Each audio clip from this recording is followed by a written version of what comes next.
Segment 3, Gold and Black Live, joined by Tom Dienhart and Brian Newbert, who was up really late last night covering Purdue men's basketball in the exhibition game. So we're going to give Brian at least a minute to wake up. And I'll ask. It'll take more than a minute.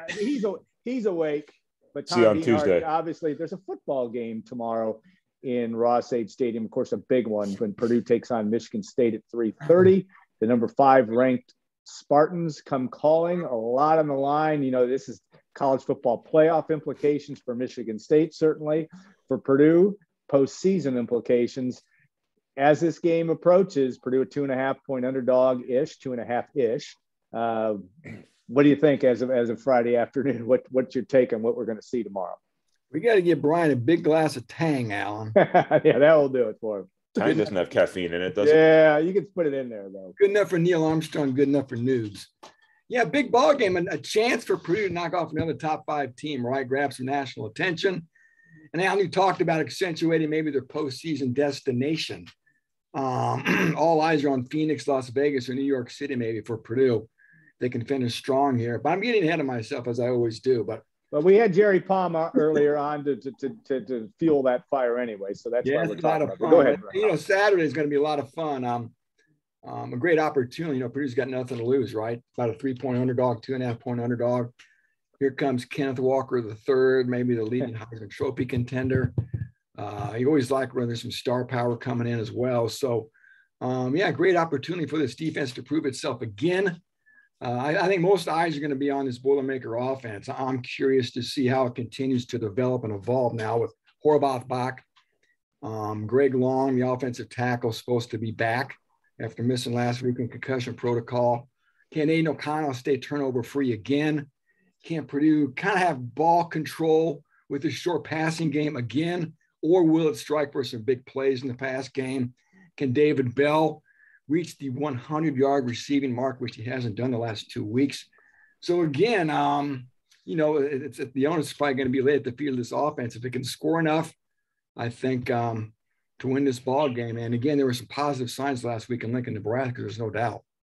Yeah, Brian, you look at this game and Tom had an interesting note on Knucklehead about Purdue versus Heisman Trophy winners, which is interesting. I think it's Eddie George is the most recent one, but Kenneth Walker III is really good. Is that right? Is it 1999 Ron Dane? Oh, Ron Dane, that's right. And Purdue hasn't really had one of those. How did that go? Didn't go well. 95 didn't go well with Eddie George, and 91 with Desmond Howard didn't go well either, I don't think. But Brian, this is a game. Obviously, Purdue has made some strides. The Boilermakers seem to have success away from Ross-Ade Stadium. I don't know if there's a real correlation there. It may have been the opponent the last 2 games. It might have been the weather against Minnesota. But your take on that and how big this would be for Purdue if you could win a game, against a top 5 opponent in your stadium. Well, it would be just as relevant as it was a couple of weeks ago when you beat Iowa. It would put you back in the national conversation. It would give you college football relevance again. And I think that would be a really positive thing for Purdue's program. I mean, from a notoriety perspective, from a recruiting perspective, all of that stuff, it would enhance your brand. It would just be a big deal, and it would give you a lot of momentum going into some really winnable games here to finish this out. Purdue's in a good spot right now to make a bowl game, but they're also in a spot now where you can credibly look at it like, well, let's not just sneak in at 6-6. Let's try to enhance our stock here. I think it would be pretty cool for Purdue's program to go somewhere new, to go to Vegas or go to New York City or somewhere like that. But you can also look at this like, hey, maybe we can get to a higher rung of bowl game here, because you got Northwestern left, you got Indiana left, you get this Michigan State game, and all of a sudden, potentially you're not just looking at that 6-6 trip to Detroit or whatever it might be. I don't even know if Detroit's on the table. I'm just using Detroit's Detroit on the table as my face of the lame bowl game. It is. So you could, if you get this game, you can start to think even bigger than you might be thinking right now. And I think the bigger Purdue football can think, I think that would be a very positive thing for a team that, success lies in just kind of debunking everything that happened the last 2 seasons. And I think you're in a pretty good position to do that. but why stop there? You know? Yeah, good point. And even Jerry Palm said in segment one, Outback Bowl could be possible if you get to 8 wins. Yeah, why not? And that is possible, certainly. 9, I guess, is still possible too. If you beat Ohio State, you're really going to play in something. But again, one game at a time for the Boilermakers, and I like the idea. I do think you're onto something. That all 3 of the destinations, whether it be Vegas, Phoenix, New York, places Purdue hasn't been, and I think that's where would be a good opportunity. And I agree. You want to get to 7 or 8 wins. You don't want to slide in at 6-6 right now. If you're looking at a 5-3 record and an opportunity that lays in front of you, if you're Purdue, you want to do that and take advantage of it. So one other on the injury front, which is always the Thursday afternoon or a conversation with Coach Jeff Brom. The one thing that was troubling to me was Payne Durham's status, and the fact that Durham, at least per Brom, sounds questionable at best. He's been a big part of what Purdue's been a part of. He may have made the play of the year, maybe a little bit of overstatement, but the fact that he got that onside kick at the end of the at the end of the Nebraska game certainly averted some level of disaster. That is going to be a problem, though, if you don't have if Garrett Miller and Payne Durham are out from a tight end perspective. Purdue needs everything, especially in a possession game. One would think if you're a possession passing game, that those guys are really important. What's your take on that? Yeah, boy, that tight end room, it could be a thin position Saturday come kickoff time. Alan, you're right. Payne Durham, Jeff Brom said we're quote not optimistic. Garrett Miller, he said, has a, quote, slight chance to play the number 2 tight end.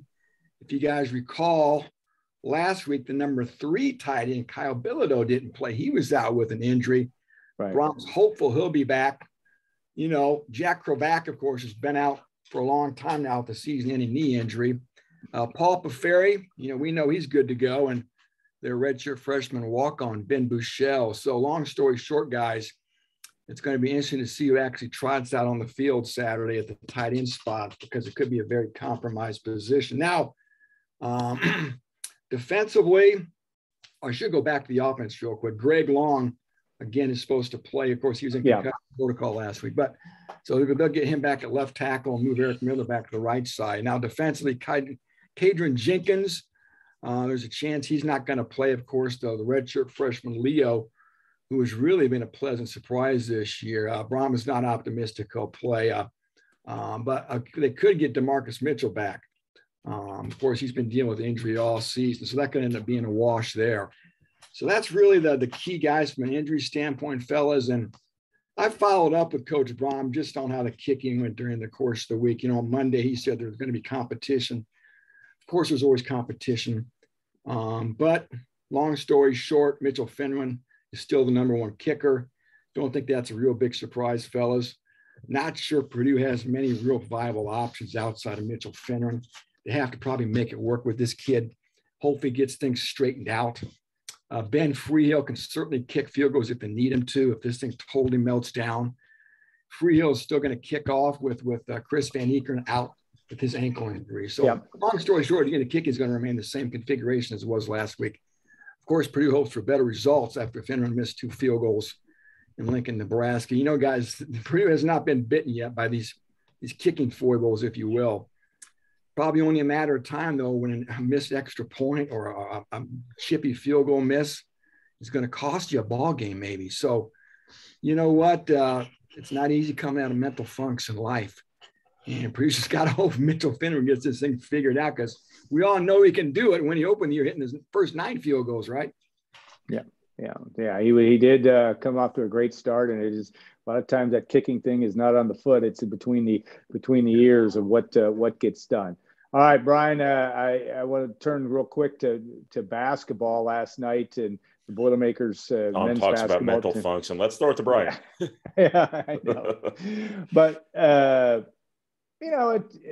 know there was some gnashing of teeth in an 11-2 start for UIndy, and I guess it was 8-0.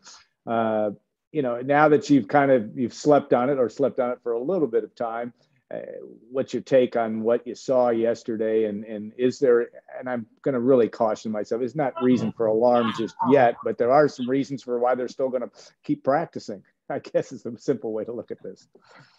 Yeah. I mean, when you look at the slow start, you're playing to get the ball to Zach Edey as close to the basket as you can. And, they were able to do that. And for whatever reason, he just wasn't able to put it in the basket over those first 4 or 5 shots, whatever it was. And then he made like his next 8, I think.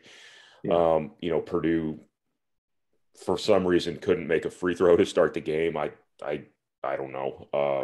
Purdue for the whole game wasn't great on defense. And that's the biggest thing. If there are any, 4 alarm fires, red flags, whatever term you want to use from these exhibition games, and tabbing things as real causes for alarm following exhibition games generally doesn't turn out well. Yes, I agree. Because when things get real, good teams tend to figure it out. That's usually an exercise in futility. But I think from a defensive perspective, the Providence scrimmage did not go well.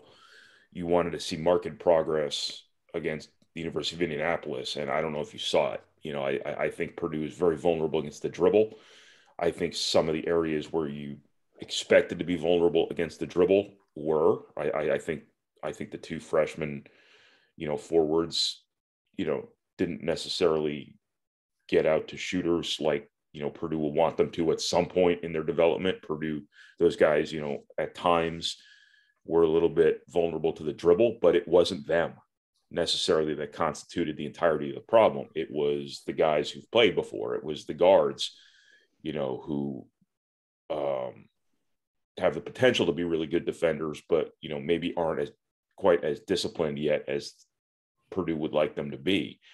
And those guys just have to be better than what they've been here through these first 2 exhibitions. Everybody has to be better than they've been defensively through these first 2 exhibitions. This is going to be, probably the biggest key to Purdue's season, because as I keep saying over and over again, this season is going to be defined by the biggest games you play in. It's going to be defined by what you do against Michigan and what that means to your chance to win a Big Ten title. It's going to be defined by what you do in the NCAA tournament. And if you aren't very good defensively, if you even aren't, slightly better than you were last season at minimum, it is going to seriously lower your ceiling of potential to win those sorts of games, and thus is going to put a cap on maybe what you're capable of in this kind of silver bullet of a season here. That's what's going to be. And those first games that start to be relevant, November 20th, Purdue plays North Carolina, and November 21st, they'll play either Villanova or Tennessee. So we'll at least get a good indication of where Purdue is at the Mohegan Sun in Connecticut. Brian will be out there covering that as well. All right, our predictions will be on the site. They may be on the site right now for all I know, but we will look forward to that. Gentlemen, thank you so much for a scintillating segment 3 on Gold and Black Live. I want to thank our sponsors, Triple X, on the hill, but on the level of Purdue tradition since 1929. State Farm agent Trent Johnson at trentismyagent.com. Hilton Garden Inn, when tomorrow's a big day at HDI tonight, and also WLFI, Gordon Jackson, Scott Sumner, all the folks at WLFI for making this happen. WLFI.com is the place to go to watch also the replay, as we also have a link on our site as well if you missed part of it. So thanks to Jerry Palm, too, and Coach Shane Fry of Westside. Interesting conversation with him about Purdue's new commitment this week and the Karloftises, et cetera. Really good perspective. So, guys, have a great rest of your Friday. And all of you watching and listening, please do the same. And we'll look forward to what should be a very interesting game in Ross-Ade Stadium tomorrow. Have a great weekend, all. We'll see you next week on Gold and Black Live.